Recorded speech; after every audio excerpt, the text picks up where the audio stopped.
I want you to put it on correctly. Mm-hmm.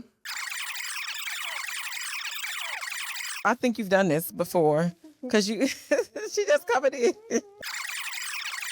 I'm here. Bam. Bam. I think 40 seconds. Okay, who beat the record? Tony's a cute, my love is pure. Tony's a cute, my love is pure. Show your love for Taquita Love. Comedy is cure. Hey. Always. Oh, you all sultry. Hi. What's up? Oh, everything and nothing. Everything and nothing. Oh. Yeah. It's life is lifing. Okay. Good, hard, better, not, bad. All things. Let's just tell people who, y'all, let me tell y'all who I'm with. We just started flowing. I have the beautiful, very talented, Thank you. like, I don't even, words cannot describe. Our paths just crossed. Yes.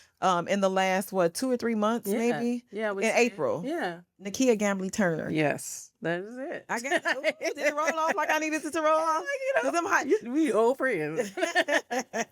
Because I was saying Taquita all the time. People were like, no, it's Taquita. Oh, You're thank right. you. Yes. Thank you. Okay, I didn't even have to correct. Yes. So we met at a stand-up comedy show. You were in the audience, Mm-hmm. and it was so crazy because the show was, I think it was in April, and I did some jokes. I was doing some crowd work. Yeah. And this is the part of comedy that it could go left. Yeah. I did crowd work, and then in my crowd work, I was like, who's celebrating something, or who got something, that they going through, just like in light and in fun. And then you said something, and you was smack dead in the middle. I said my mother died. And I was just like, I said, how's she gonna start my show off with, that type of energy? And then I was, I did a joke about losing my grandmother. It was a good joke. Like, it was funny. Oh, it was yeah. hilarious. It was hilarious. I feel like, and it was actually my grandmother's birthday that day. And I think you had said, My mother had, well, it was her, because it was April. Right. It was April 6th, and my mother had just celebrated her birthday. I was like, oh, that's my mother's birthday. right. And then I feel like the ancestors were like, let's connect these two. Yeah. And then I did a joke about losing my grandmother and like the craziness that happened with trying to bury her. Your cousin talking about, that's not, she ain't in there. Y'all go to my YouTube if you want to hear that joke about my grandmother. It's hilarious. And we cremated her. So we had this very organic interaction. I'm on stage, you in the audience, and I felt like it was just one of those moments where it was like, who was this girl? And why is she so, like she funny? And your energy was vibrant. And then after the show, we wound up talking and found out great things about you. You're an established actress. Yes. Yeah, sometimes I can't believe it. Like, I'm on TV. Yeah, yes. And then we had a little talk, and then you said, oh, I do comedy too. And so I invited you to my show to perform. You came, killed it. Thank you. You brought audience. People came to support you. Yes. And one of those just organic things. And I'm so happy our paths crossed. Me too. And I want you to just tell us a little bit about your journey in comedy, and as a comedic actress. You can tell us the show that you're on, Abbott Elementary. Okay. Currently. You can tell us too, but I just had to shout that out because I was so excited. The lunch lady on Abbott Elementary. Yeah, you so nice to be the lunch lady. In real life, because lunch ladies do not play. No, that's Shanae don't play. So tell us a little bit about your journey. Gosh. And we'll get into the medical questions, the medical stuff later. Okay. So my name is Nikea Gamby-Turner. I am from Los Angeles, California, not born but raised. I've been here since I was 3 years old. So elementary, high school, went away to college at Jackson State University, majored in mass communications, broadcast production, didn't know anything about Jackson, just on a wing and a prayer went out there, and I ended up getting into the school. That's a whole nother conversation for a whole nother day. Look at you with your camera angle. She was like, I know the angle, lighting, you dipped. I was like, well, I am on a show that you break the fourth wall all the time, so it's like hard not to. Sometimes I'm like, oh yeah, I have to remember. Oh no, you good. Auditions that I'm like, oh, I can't look at the camera. So I mass communications, minored in speech and dramatic arts, came back to California immediately and started working at Def Jam. That was my first entertainment job. Def Jam. Yeah, I worked for the VP of marketing. I was a I was an intern, and but we had the party list. So I was doing the parties and all that kind of stuff. And this is how I was getting to meet all these celebrities and stuff like that and making connections. And I knew I wanted to work in entertainment, but I didn't want to work in music necessarily. I wanted to work in an agency. So I ended up at William Morris. Okay. And then I worked there for a year and a half. I was on a desk, personal appearances comedy desk. But I started stand up after college. My best friend David, who we're David Calhoun. David I Calhoun. did not know y'all was best. Yes, we've known each other since Shout out 14. David Calhoun. Hey, David. He became looking good on TV. Yeah, he does. And that was a journey for him too. That's a whole nother conversation. I know I got to get him. You gotta get him out here. So he was like, January 16th, it was like 1996. I was coming home from college. He was like, you're going to go do stand up. I was like, okay, just pick a date or whatever. Not scared, not any of that. I was just like, yeah, because everybody kept telling me how funny I was. So I invited all of my friends and we went to Maverick's Flat. I lived in Leimert Park. We went on Crenshaw and I walked in like, okay, so I'm here to do stand up. And she was like, what? I was like, yeah, I want to perform. Can I perform? And she's like, well, that's not how this works, but you brought people too. So, I'm going to give you a chance. I was like, great. So ended up doing stand up. All my friends were sitting like in the front row, staring at me like this. So while I'm trying to, make them laugh, they're just like, oh my God, are you, like they're more nervous for me. So it made me have to look around and all that kind of stuff. And I got laughs. So I just kept going back. Uh-huh. And that's how my comedy career started. Okay. And then most of the comedians at first were very nice. When you started? Okay, you said at first. At first were very nice. Like, oh, how long you been doing stand-up? And they find out how long you've been doing it and they're like, oh, okay. Then it started getting that whole like, I don't want to go up before her and I don't want to. Oh yeah. Like, oh no. They get like that sometimes. They do. But do you think that doing stand up, did it change when you were on TV? Well, like your access to stages and like yes. Okay. Well, even working at William Morris, because I worked in personal appearances comedy, it was and then I worked at Overbrook, which was very comedy centric too. Mm-hmm. I kind of got burned out on comedy. Yeah. Because I was always in the clubs. I was always everywhere. Yes. Flying everywhere, doing everything, getting, and I did talent coordinating for Arsenio Hall when he did Star Search again. So I was traveling the United States looking for comedians too. So I was like, I had to take a break. And then life happened. Yeah. I got cancer. Mm-hmm. I, was like, if I survive cancer, I was 30 years old when I got cancer, when I found out I had cancer. So I was like, if I survive this, right, I'm going to pursue the dream, which is acting. Yeah, I feel passion, like. Which is, yeah. When you go through something like that, then everything else is like, you just everything changes. Also, I'm 30. I'm just getting used to everything. I'm getting used to my titties. I'm getting used to, me. Right. I'm just becoming this adult and this person in this world and trying to figure out my life. And then boom, you got cancer. Oh, by the way. And it's like, wait.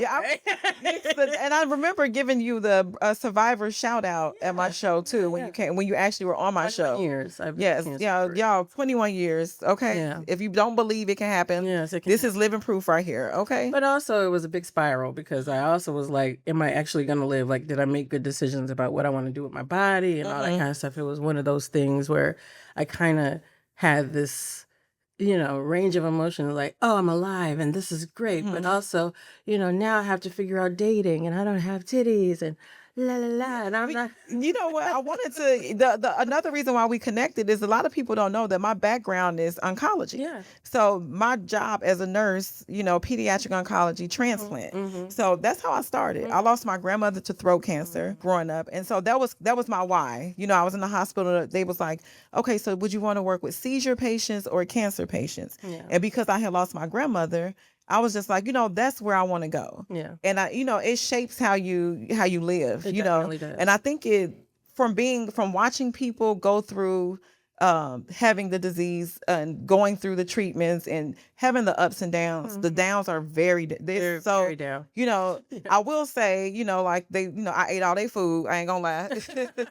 I was like, bring the tray over, leave it in the nurse's station. But it gives you a different perspective of life. It does. It makes you live. It does. Because it's just like, like who knows what tomorrow brings, but like it does. It also gives you a different your relationship with death and mortality and all those things. Because to be that young, I can imagine children having to deal with and be strong for family and all that kind of stuff. And you're this 30-year-old woman who literally life changed overnight. Right. And then people treat you differently and you're trying to find the purpose of even trying to still be here. And even, and understanding that I've always been a very confident woman, but my confidence also was attached to my body. Right. Because my body was banging.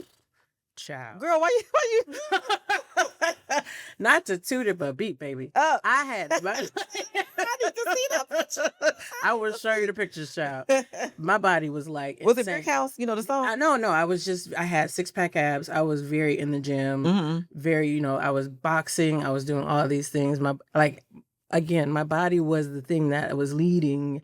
I felt like my body was leading everything because I could date whoever I wanted. Oh, come on now. Anybody. And I worked that way more. I'm 25. I work that way more. So I'm like, you could come see me anytime. Very picky about what I did, but also, I might fuck your cousin. You know what I'm saying? No, she did just. Okay. I mean, but she could say that because she been through a lot. Okay. Yeah. And also, I thought I was going to die, and I really did.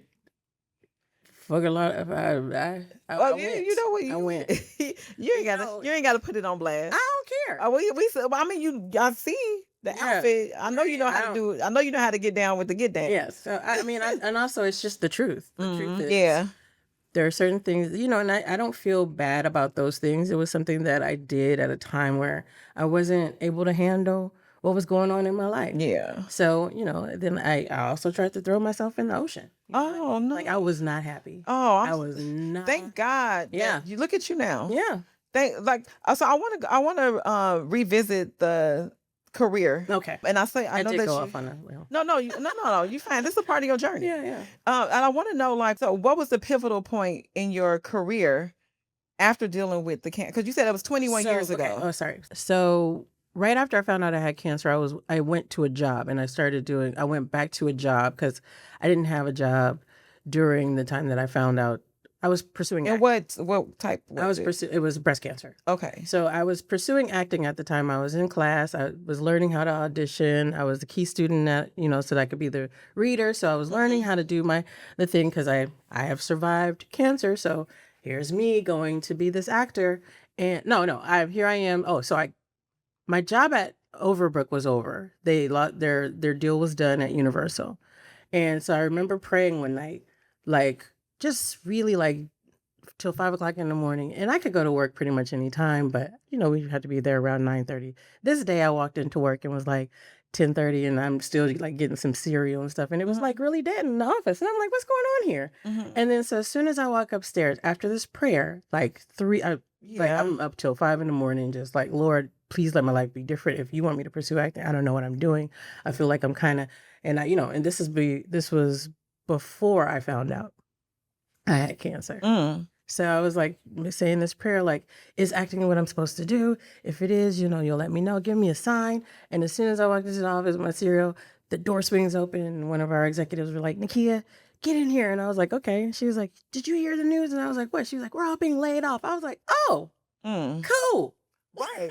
Because now you're going to get that unemployment and you could go pursue what you want to do. And I'm going to get a little severance or whatever. Right. But I didn't know that. So I was just That'd be the gift and the curse all at the same time. I was like, oh, cool. I'm fired. Cool. So I go back and I'm at my desk packing my stuff up and everybody's like, you're so calm. I'm like, you don't know what I just prayed last night. Right. I literally prayed that my life would change and if this is what I'm supposed to do. So I was like, well, we're getting any last checks? What's happening? Where the money at? And then so I had to wait a little while, but I was out of there that same day. I'm not going to sit at work. Yeah. Well, I'm fired. No, thank you. So I was like, oh, and then they were like, oh, we'll give you a little something, to help. And I was like, oh, great. So I took that money, got in acting class. Okay. And so while I'm in acting class doing all of this stuff and learning who I am as an actor and re-evolving because I did do, theater, TV, two very different things. While I get into, and then I started getting an agent and stuff like that, I couldn't audition. I mean, I didn't know how to audition. I knew how to do scenes, but I didn't know how to win the role. So I was like, oh, we started an audition class.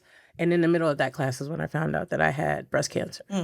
So when that happened and I had to go through all of this stuff and Was it found did you get the traditional mammogram? No, I found the lump myself. Okay. I found the lump after my 30th birthday in August, but I didn't go to the doctor. I took my mother with me in October. Okay. and was like, I think there's something wrong. And then it didn't go away. So I was like, and then my friend Judy was like, you need to go to the doctor. And I'm like, okay. And then I kind of had a feeling that it was going to be. Yeah. So it kind of took me a while. And then also I did in October, it's Breast Cancer Awareness Month. So everything was like, jack your breasts and do your thing. And I was like, oh. Okay. So she came with me. My doctor, thank God for her, was like, I take this very seriously. These are things that, so I ended up doing everything backwards. Like I had an ultrasound first, then I had the, biopsy, and then I had the mammogram. But Really? yeah, yes. Okay, so now you want to know what's crazy. Now I actually work in radiology. And we do breast clinic. So I'm a type of nurse now. I do case management. I just got the job like a month ago. Congratulations. Thank you. Yeah. I'm just like, and I felt like it was because I lost my grandmother to breast cancer. So I felt like it was like my grandmother, angelic, just like, let me place this, another job where you can still help, but in a way that was just like, just more, Right. setting things up. But so definitely when you said that, I'm like, I just started that job, but I know mammogram come first. Mammogram, ultrasound, biopsy. Like, let's just go find out. So they did ultrasound, they did the biopsy. I say all that to say, it took all of that and me going back to work to remember that my vow to God that I want to be an actor. Right. So I'm sitting at this other job. My friend works for American Idol. Okay. And there's a girl on there named Ronetta, and she's like, kicking her legs, throwing her, her, you can see all her junk. Yeah. And so they needed someone to be a period of her because they were going to give the worst contestants awards. They couldn't find her because she's, they didn't know where she was. So they hired me. But I got the job because my friend was a producer on the show. Okay. And was like, do you have any tape? I was like, just tell them to meet me. I promise you. Okay. And so I sat there and I was like, well, I could do this, obviously, blah, blah, blah, blah. They were like, well, can you go get the outfit too? I was like, sure. Okay. Didn't know where and I was like, are you going to say yes? That's it. I just kept saying yes. And it worked out perfectly. And then that's when I knew I'm an actor. Okay. And so going through and finding new agents and getting all the auditions and all that kind of stuff, the opportunity came up to do Abbott. And it was a one-liner lunch lady that might be recurring, right? Possible recurring. So I did my line, which was she always coming in the kitchen saying hello and whatnot. That was the line? It's unsanitary. Okay. That's the line, right? I did it twice on tape, sent it in. I ended up booking it. And now 4 seasons later, I'm on all 4 seasons. Come on now. Yeah, and they gave me like stuff to do. Right. Like I knew it was huge. I knew it was huge when I saw the script and it was like, this was probably 2nd season, and this is after the show had blown up, right? It's this huge show, and everybody loves it, and now everybody wants to be on the show. But then I don't know if I'm coming back. And then 2nd season, it was the summer right after COVID, so we're doing all this testing and all that kind of stuff. And it was the first table read, and they asked me to come. They didn't say she can come. You know what I mean? Oh. Usually they'll be like, if they want to come to the table read, they were like, we would like her to be at this table read. I was like, okie dokes. Yes. So I was like, this might be big. Then when I saw the script, I was like, ooh, they gave us all our business. Hey.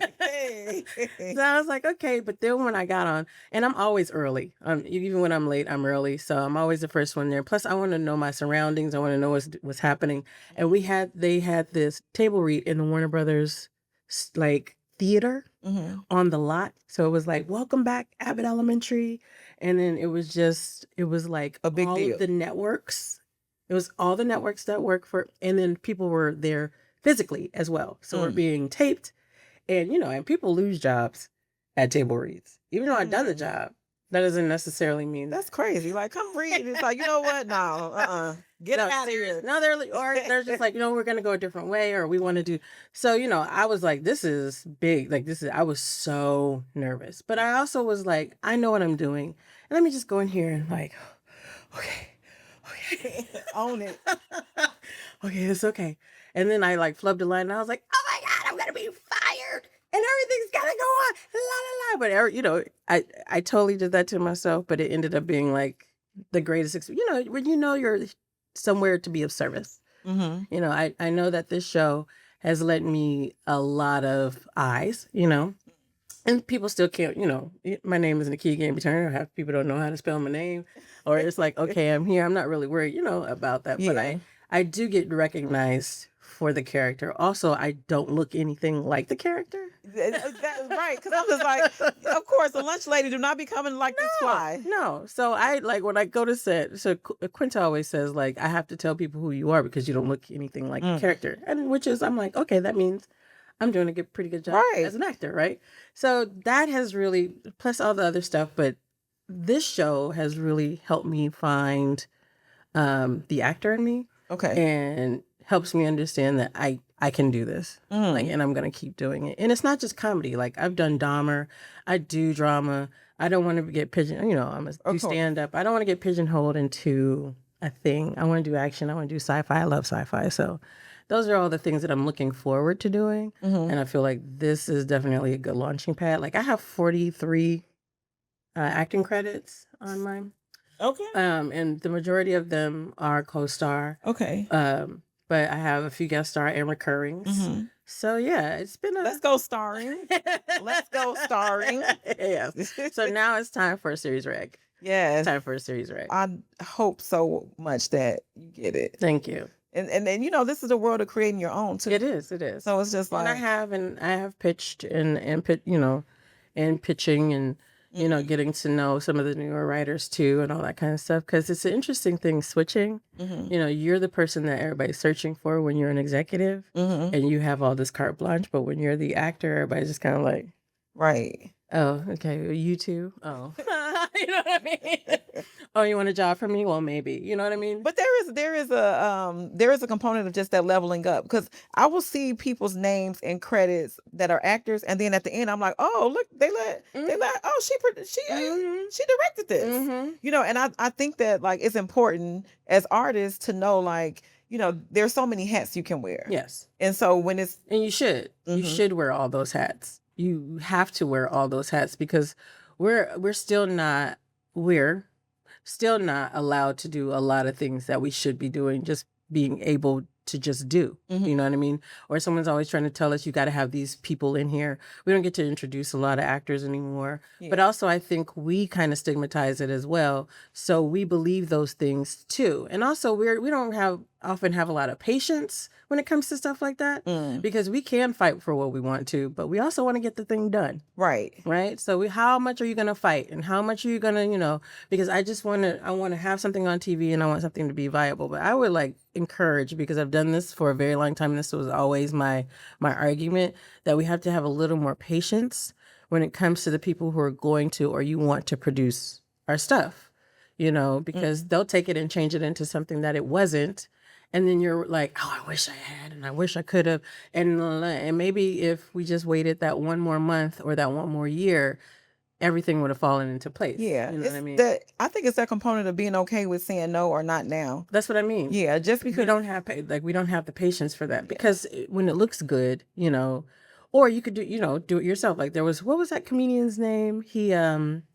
He did a special and he sent it to Netflix, and they were like, oh, it's not ready yet. But then he put a bunch of posts online. Was it Ryan Davis? I think so. Yes. Okay. Yes. And then it started getting more popular on Instagram. So he was able to put it out anyway. And sometimes we think we need, it's like exactly. We need, but then it's just like, if you can start doing it yourself. And then they'll come a calling. Exactly. But again, we have to have the patience for it. We give up on stuff too. Like just because it didn't fly now doesn't mean it's not going to fly later. Yeah. And you revisit something just because it didn't go then, but revisit it and bring it back. Yeah, and timing. Don't let it die. Yeah, don't let your ideas die or say, oh, that was bad. Well, we pitched that already. No, if no one took it and it's still viable, go back out, because everybody will act like they never heard it before. Right. Then you dropping all the knowledge. I mean, I've been doing this I realized I've been doing this for 3 decades. Oh, wow. I'll be 51 in July. What? Yeah. So what's the date? July 31st. Oh, okay. Yeah, this month. Oh, this month. Oh, come okay. I'm about to be 51. I'm about to be 51. Hey, that's you. When I tell you, I admire you so much. Thank you. I wanted to ask about your cancer, the breast cancer. When you went through treatment, because now, thank God, it's 20 years later. Treatment is so much better. Yeah. I think that there are more options. I do think they're finding a lot more breast cancers because they're screening more. You know what I mean? Like I feel like they're detecting it earlier. Yeah. And but then I see a lot of like mastectomies and lumpectomies. And I wanted to know, like, what was your experience like that what like I don't want to say cured it, but like my experience. what was your treatment, I guess. Well, my treatment, I was told all of the things. Well, first my experience with my gynecologist was fantastic. My experience with the doctors that she sent me to, the cancer doctors, was awful. And, it was a bunch of white people. And they made me feel like a nigger. Oh. You know what? I had to apologize to so many guests, like on behalf of the medical profession. I hate to see that, but what's crazy is that when I go to the doctor too, as a nurse, I get treated poorly too. Hard R, yeah. And you know what I'm saying? I literally have to, I have to, spruce up and give the dialect, drop some terms, and ask for. But also, you shouldn't. Like my mother and I are sitting there telling them what's happening. I know, but she's paying cash for all of this. We're trying to see if, because I'm young, what can we do? Is there any anything that we can do to help pay for whatever or any resources? Yeah. So they're just like not even listening to that. And then they had this Weasley guy from a whole nother hospital coming in and out talking about people like you, and we see this in people like you all the time. You're the last to know and first. This is not like some cold. It's not gonna just go away. So what we could do is take your breasts and you can work at Save-Ons and Ralph's and get you some good insurance. Come on, you pitching your show right now. I just want you to know that. No. I'm the head nurse in the show. I tell you that much. I know. I'm sorry that happened. And then the woman was like, so see this area. Now, this is my first time even seeing my mammogram. So she's like, see all of this? This is your breast and this is the cancer. So what I'm going to do, and I'm like, calm down. I need you to, first of all, what is this? Right. You didn't see this before? I was like, clearly, no, this is why I'm asking. Doctors, we got to do better. But also do better. The attitude, well, I can't say. I'm like, how are you even fixing your mouth to talk to me like this? My mother, we were pissed. Like I left there and I was bawling, crying. So that same day, I'm crying. I'm talking to my friend Rhonda and she's like, Nikea, don't worry about it. They call it a practice for a reason. Just go get a second opinion. It'll be fine. My mom goes to the grocery store, I think, because she had to have whatever. She was just like, I got to get out of here. And I'm like, I'm going to die. These people are crazy. And so my mom goes to the grocery store. She runs into a woman that I went to church with. Her name is Dr. Eileen. She's like the first Black doctor to graduate from her college, like in the 80s. Like there's a documentary about this woman now because her children are also in the medical field. Okay. So her eldest daughter, who I grew up with, is only maybe about 5 or 6 years older than me, happened to be a breast specialist, and she had her own practice. So you went over there? So I went over there the next day. And you got the treatment? And I got the treatment I needed. And I got all the answers answered and all the questions that I had. And yes, you're right. Back then, there was not a good way to take your breast. There were certain things that you had to do. She was like, I want to send you to the doctor that I trained off of, but he worked at county. So she's like, and also if you just need it, like go here. I promise you, you're going to have to wait a long time, but it's going to be great. And blah, blah, blah. So I did. But I wish I had made different decisions about what I did with my breasts. But I knew I wasn't going to do chemo and I knew I wasn't going to do radiology. So 20 years later, without those, because they throw that at you immediately, especially back in the day. Because it's what they do. Right. Back in the day, they don't tell you the side effects. They give you a pamphlet and say, hopefully you read it. But otherwise, this is the treatment that we know to do, and this is how we're going to treat this. So I made most of those decisions on my own. So when I had I'm 30 years old too. Yeah, I'm not married. I don't have any kids. So my body was, I'm like, you already said it was banging. My body, everything is happening. All this stuff is happening. And then I ended up having to have 5 surgeries in 3 years because something wasn't right on this side. Or, I was like, okay, just take both of them. Because I'm not going to go every 6 months to find out if there's another problem. Right. And you already said it's gone.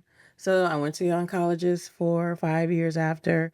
Nothing popped up. So after that, I haven't really, nothing. And I'm not having any more surgeries on my body. Amen. And I do a lot of holistic stuff. And because after doing all the research, and my mother, shortly after me, had cancer. We don't have the BRCA gene, but she had estrogen for treatment for her menopause.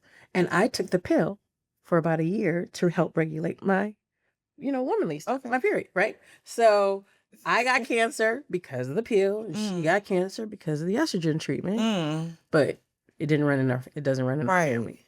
So she had it shortly after I did. And then a mountain of other things happened to my mother, which is, again, a whole nother story for another time. Well, I'm so happy. I mean, like when I just heard the treatment, I'm like, I'm so happy that you didn't have to go through. Because as a nurse, when our patient, and I did pediatrics, so it's completely different with adults. But like even just going through watching the way that my patients would deal, it was. It was very aggressive treatment. It was we killing everything. Yeah. You know what I mean? Yeah. But so I'm very happy that like your process was different. Where it was just I'm a very research. I was already a hypochondriac to begin with, and so when I did feel the thing, or like I had a bunion surgery on my toe because I didn't want my bunion there. But what I didn't know is that you're never the same after surgery. So after I had my toe done and I couldn't wear shoes, and I'm like, why did I get the surgery? So I could imagine what was going to happen to my body, but I didn't know my body was going to change so profoundly. So that was a big point of depression. I know this sounds like so superficial, but that right there, losing it's the thing that I had worked on for so hard. My latissimus muscle is in my boob. Like I'm scarred for life. To name the muscles. I know you was in the gym. Right. Have a latissimus. No. So they took that. So now I throw my back out all the time. I don't really have any upper body strength. I'll still whip your ass. Don't come after me. My legs are fat. And look, lunch lady has spoken. She's like, look, don't play with me. My legs are good. Don't play with me though, because I'll figure out a way now. But it's just all of these life changes at this young age, and when people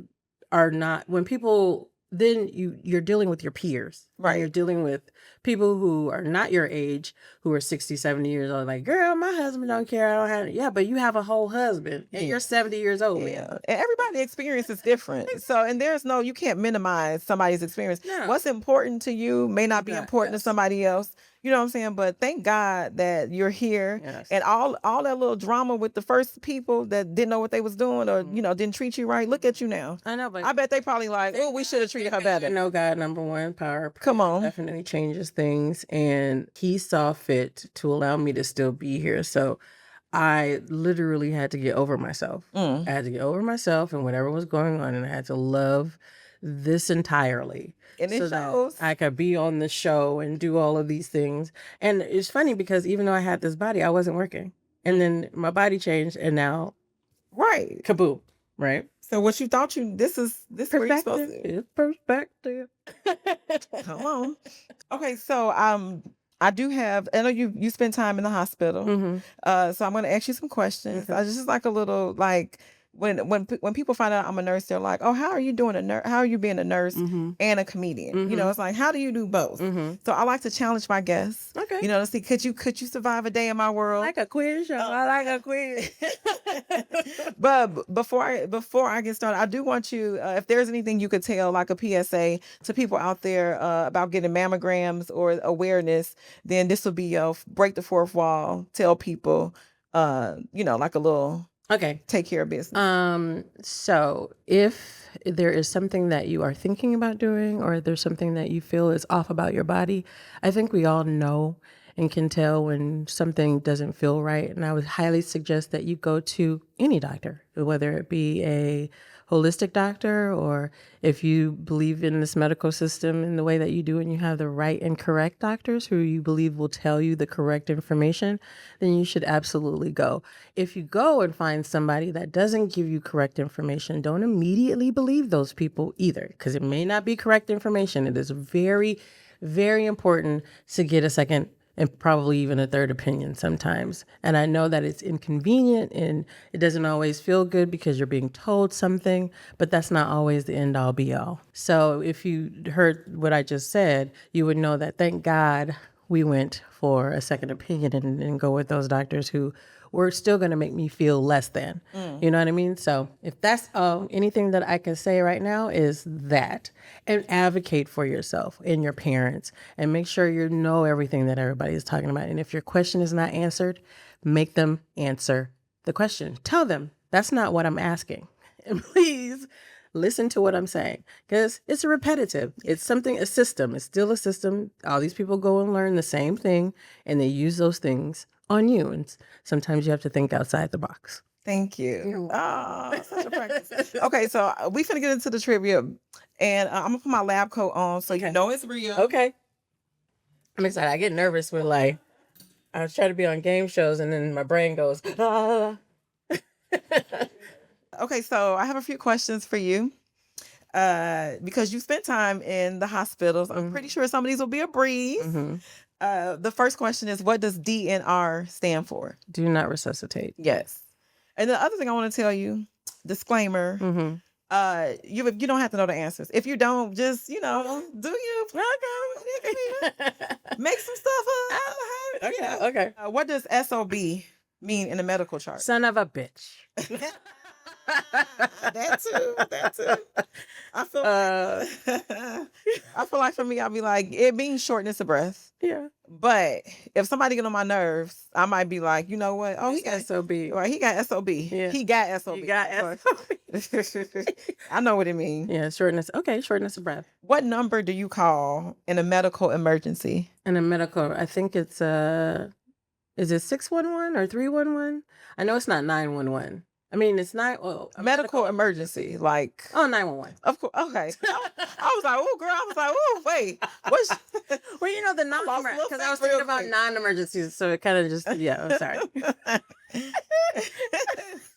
You call 411. They be like, let me say, hit that 611, 311 real quick. What is the first step in CPR? First, you have to listen to the airway to see if they're breathing, and then you find somewhere in between the sternum and the... Hit the first step. Oh, the first step.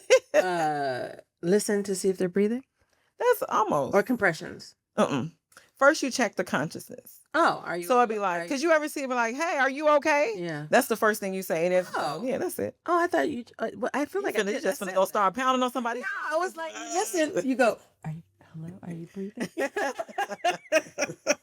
Isn't that the same thing? Check for consciousness? That's right. You can have it. Okay. You can have it. Thanks, Jack. Let me see. What's the medical term for high blood pressure? Wait, the medical term for high blood pressure. For high blood pressure, the medical. So if it's in your chart, they be like, what, if you got high blood pressure, what do they call it? Oh God. Starts with an S. High blood pressure, you have it? You can, you know what, you can make something up. No, wait, no, because it's right there. See, this is what I mean.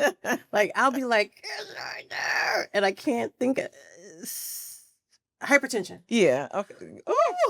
Oh, girl. I was like, if you 50, you should know the word hypertension. Menopause brain. Menopause brain. Yeah. What's the blood type that's considered the universal donor? Is it O positive? O, yeah, it's like O, right? It's O. Yeah. But... O, I think you have to be O negative. Yeah. Oh, okay. All right. Well, girl, get you a stethoscope and come on and join me. I got a few quick little curveball questions. Okay. What does stat mean? Urgent. What does MPO mean? Not possible, OG. I'm just kidding. Not possible. No.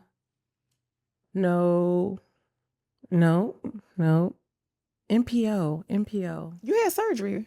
I did. They tell this a lot to you before surgery, the night before. Oh no, like when you're not supposed to eat or stuff like that. Mm-hmm. So no pills or water. You did. You made it stretch. No people are oceans. I don't even want to know where that came. People are oceans. No potatoes? No, but okay. Nothing by mouth. Nothing by Nothing mouth. by- And it don't make sense because the P is not a B. NPO? Right. You would means think it nothing was, yeah. But it's some French term. So I don't even know. Y'all put it in the comments if y'all know. I know, but I This is just why you want need to check your engagement. doctors. They don't even have good acronyms. But it's universal, so it's like Yeah. a different And language, it- probably. You learn that's what it is. So if somebody did something different, they'd be like, why would you put that? Okay. What does PPE stand for? The stuff that we had to do during COVID. Personal protection equipment? Come on now, girl. I'm done. You know what? Get out of here. You got all the Personal protection. Yeah. My sister's a nurse, so. Oh, why you okay? So I should have gave you harder questions. But you know what? I got something for you since you know it all. Right? I have another Since I got my challenge. degree in it. I have another challenge. I have another challenge for you. Okay. So I have some PPE. Okay. And I want you to put it on correctly. Mm-hmm. And I'm gonna time you. Okay. So there you go. I have to do all of this stuff? Yeah. Okay. So let me get my timer. And you can move your mic out. Can I get like a little? Oh. Okay. Let me put the timer up real Let quick. me, take my glasses off so I'm not murdering everything. Yeah, I need some room to room. Okay. Okay, on the count of 3. 1, 2, 3, go. Making my own music. Wait. Okay, so just so the name of the game is speed. Okay, so you got a patient that's waiting for you to come in, and she needs you real bad. It's about 10 seconds. Okay, all right. So okay, I think you did this before. I think you've done this before because you she just covered it. Okay, it's a. I think I got. I'll be right there. Give me 5 minutes, 5 seconds. I'm almost done. I'm coming. 27 seconds. Okay. I'm coming. I'm here. Bam. Bam. I think 40 seconds. Okay, who beat the record? I think you just came in here and shut it I down. feel like this me. I ain't gonna even. It don't even matter if you got it on right. You got it all on. You finna. You going to save somebody. Get to the front, right? It is. You good. This part. Well, I thought you had to go. You know what? It is. You know what? I ain't gonna argue with you. She did it. I don't know nobody that was on this thing. I did play a doctor on 911. I was delivering a. Oh, you did? Mm-hmm. Oh, okay. Well, this see, I'm like, I know she did this many a times. Can't breathe. SOB. All right, you can have a seat.